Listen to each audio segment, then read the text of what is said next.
오늘부터 서울의 밤이 어두워집니다. 잠시 뒤인 밤 9시부터 대형마트와 영화관, PC방 등이 일제히 문을 닫게 되는데요. 대중교통 운행도 줄어들기 때문에 지금 밖에 계신 분들은 서둘러서 집에 들어가시는 것이 좋겠습니다. 그럼 9시가 다가오는 이 시각 서울 도심 상황부터 살펴보겠습니다. 지금 홍대 앞에 홍의표 기자가 나가 있습니다. 홍 기자, 거리에 사람들이 좀 있습니까? 네, 주말 저녁이지만 현재 홍대 거리를 오가는 사람들은 많이 줄었습니다. 이곳에는 음식점이나 주점뿐 아니라 옷가게나 미용실 같은 각종 상점이 많은데요. 조금 뒤인 밤 9시부터 새벽 5시까지는 일반 업종도 규모 300제곱미터가 넘으면 모두 문을 닫아야 합니다. 오늘 밤부터 시내버스도 30% 감축 운행하기 때문에 영업을 하는 작은 가게들 역시 많은 손님을 기대하긴 어려워 보입니다. 이번 서울시의 긴급 조치에는 대형마트나 영화관도 포함됐습니다. 낮 동안 서울 시내 대형마트 한 곳을 들러봤는데 오늘부터 쇼핑이 제한되다 보니 다소 붐비는 모습이었습니다. 불편을 감수해야 하는 상황이지만 시민들은 참아야 한다는 반응이 많았습니다.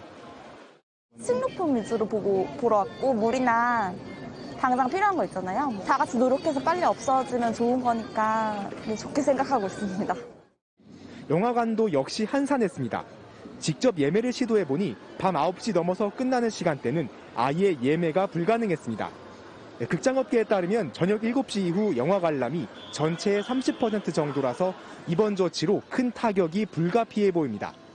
강화된 방역 조치가 필요하다고 생각을 하고 있어서 어느 정도 불편하더라도 그 정도는 저희 시민들이 좀 감수를 해야 될 것 같습니다. PC방이나 노래방, 2만 5천여 곳에 달하는 독서실과 학원 등도 밤 9시 이후는 영업 중단 대상입니다. 서울 지하철은 오는 8일부터 감축 운행에 들어갑니다. 다만 생필품을 구입할 수 있도록 규모 300제곱미터 미만의 마트와 상점은 문을 열 수 있고요. 소규모 음식점 역시 포장과 배달은 가능합니다. 서울시는 이번 긴급 조치를 통해 2주 안에 하루 평균 확진자를 100명 아래로 낮추는 게 목표라고 밝혔습니다. 지금까지 서울 홍대 거리에서 MBC 뉴스 홍익표입니다. 새 확진자 수는 500명대 후반을 기록했습니다. 600명대였던 전날보다는 좀 줄었지만 여전히 많은 숫자죠. 가장 걱정스러운 건 거리 두기 단계를 올린 뒤에도 아직 별다른 효과가 나타나지 않고 있다는 겁니다. 정부는 내일 거리 두기 단계를 더 올릴지 결정하기로 했습니다. 이덕영 기자가 보도합니다. 지하 2층에 위치한 서울 성북구의 한 뮤지컬 연습장에서 지난 1일 첫 코로나19 확진자가 발생한 뒤 배우와 스태프 등 16명이 추가 확진됐습니다. 서울 관악구의 한 와인바에선 지난달 29일 확진자가 나온 뒤 20명이 추가로 감염됐습니다. 서울 구로구 보험사에선 20명, 영등포구 부동산 업체와 관련해선 28명이 집단 감염됐습니다. 보험회사하고 부동산 업체 이 부분에 있어서는 콜 상담 업무를 주로 한 이런 업체로 장시간 같은 공간에서 근무하는 과정이다 보니까 오늘 코로나19 신규 확진 환자는 583명, 수도권에서만 400명이 확진되는 등 전국 17개 시도에서 모두 확진자가 발생했습니다. 환자 한 명이 추가 감염시키는 지표인 감염 재생산 지수는 1.4로 확산세가 좀처럼 꺾이지 않고 있고 방역당국의 추적이 발생 속도를 따라잡지 못하면서 어디서 감염됐는지 경로를 알 수 없는 환자도 16%나 됩니다. 방역당국은 1, 2차 유행 때와 달리 언제 어디서든 감염될 수 있다며 방역수칙 준수를 거듭 당부했습니다. 지금의 코로나 유행은 어느 특정한 집단과 장소가 아니라 집 주변에 있고 그리고 우리 가족일 수도 있고 우리 지인일 수도 있다. 방역당국은 내일 회의를 열어 사회적 거리 두기를 연장할지 아니면 격상할지 결정할 예정입니다. MBC 뉴스 이덕영입니다. 오늘 논술 시험을 치른 한 대학교 앞입니다. 요즘 보기 힘든 모습이죠. 코로나 시대가 맞나 할 정도로 사람들이 꽉 차 있는데요. 이번 주말에만 논술 시험 보는 수험생이 20만 명이 넘는다고 합니다. 방역이 걱정입니다. 김민욱 기자가 현장을 다녀왔습니다. 논술고사가 치러진 서울 성균관대학 입구. 승용차들이 길게 늘어섰습니다. 예년과 달리 정문 진입도로는 차량 통행이 아예 막혔고 학부모들의 출입도 통제됐습니다.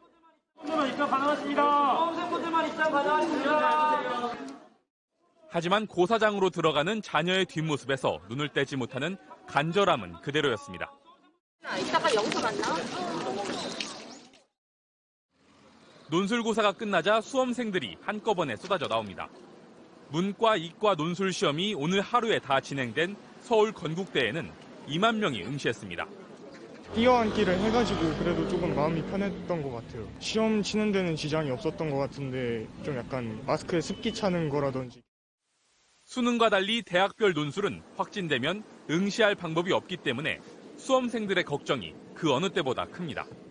사람들이 너무 밀집해서 많이 모이다 보니까 뭔가 코로나 걸릴 것 같고 다음 논술 못 보러 갈 수도 있으니까 그런 게 걱정도 됐던 것 같아요. 이번 주말에만 20만 7천여 명, 다음 주말은 19만 2천여 명의 수험생이 논술고사 응시를 위해 각 대학으로 이동합니다. 방역당국은 이 과정에서 코로나가 확산되지 않도록 거리 두기와 방역수칙 실천을 거듭 당부했습니다. 수도권 대학의 전국의 수험생이 집중됨에 따라 이를 통한 감염의 위험이 있는 것으로 보입니다. 친구나 지인들 간의 모임은 잠시 미루고 방역당국은 수험생이 오가는 대학가와 학원가에 대한 방역 점검도 강화할 계획입니다. MBC 뉴스 김민욱입니다. 코로나 누적 확진자 1,400만 명을 넘긴 미국에서는 이제 국민의 절반은 아는 사람 중에 코로나로 입원한 사람이나 사망자가 있다고 할 정도가 됐습니다. 보건당국은 이제 어딜 가든 실내에서도 마스크를 쓰라고 권고했습니다. 워싱턴에서 박성호 특파원입니다.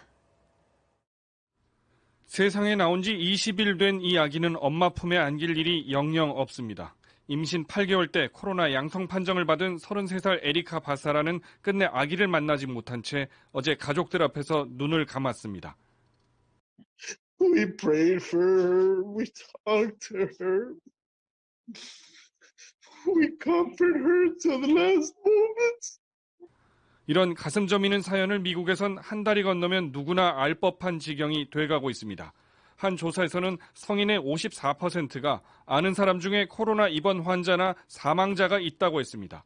그 응답이 백인한테서는 49%, 히스패닉 61%, 흑인한테서 71%로 나와 인종별 격차가 컸습니다.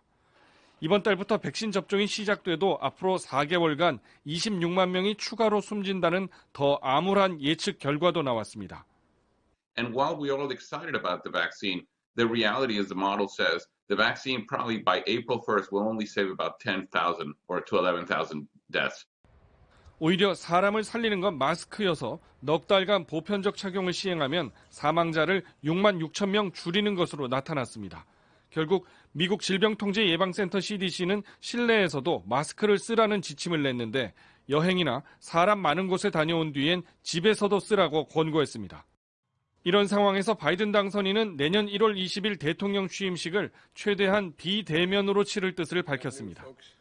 There probably will not be a gigantic inaugural parade, but my guess is you'll see a lot of virtual activity. 미국에서 전해드리는 코로나 수치는 연일 기록 경신입니다. 하지만 거기에는 추수감사절 여파는 아직 반영조차 되지 않았다는 게 문제입니다. 워싱턴에서 MBC 뉴스 박성호입니다.